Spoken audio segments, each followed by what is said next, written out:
over the greenhouse. It's going to be used in conjunction with the greenhouse in our outdoor activity area. They're both approved structures from the county, and both will be utilized for the gatherings and the micro weddings under the meeting hall definition within the ordinance. Family dwelling and 2 accessory structures. This is the concept plan submitted by the applicant.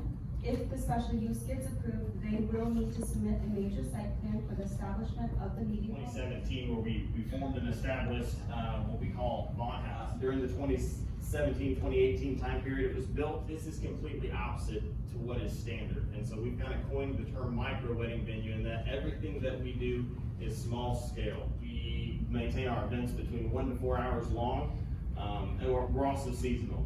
Our goal has always been and will always be to keep it as small as possible and intimate as possible. 65% of the events that we've held have been 10 people or less. 99% of what we do is between 12 p.m. and 9 p.m. However, we do have the occasional rehearsals or any contract of 40 occupants, or 40 occupants or more. It's required to have an outside shuttle service. The primary parking spaces and the green lines are the property lines.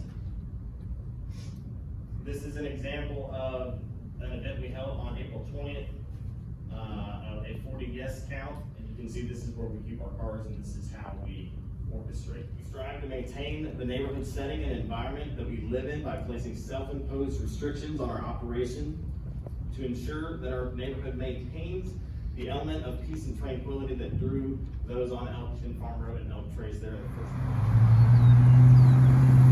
place. Now, there is a commercial wedding venue being operated on a shared driveway that was originally put in for my home. This is a blind curved driveway at the top of the hill.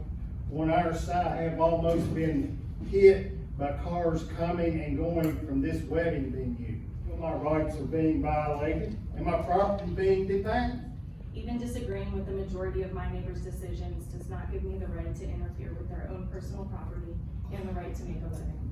The Vaughns have made every effort possible to please and respect the privacy of the neighbors around them. Change is not easy for many people, but positive change is something to be embraced in this situation. If more people had the boldness to follow their dreams like Rich and Megan and leave their property better than when they purchased it, that is something to be valued in our community. The Vaughns have this knack for making everything they touch something beautiful. They poured their lives into making their backyard a serene and inviting place, and that is what is drawing people to use their space. When you look up definition of great neighbors, that's these people. They have done nothing but do everything that people have asked and made their area beautiful. They're increasing our home value. It's probably the beautifulest road frontage on Elkton Farm Road.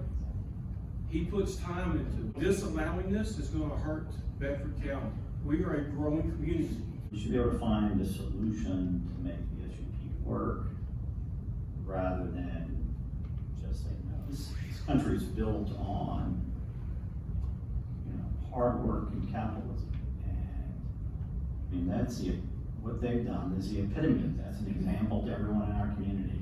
I think the entire source of the issue has been vehicles. And if we limit the vehicles, as they've already said, they're going to limit it in the contract, suggested now it's required. And then in addition to that, if they're taking steps to even eliminate that conflict by acquiring the property next door and deeding their driveway to the Hefners. I can't imagine their neighbors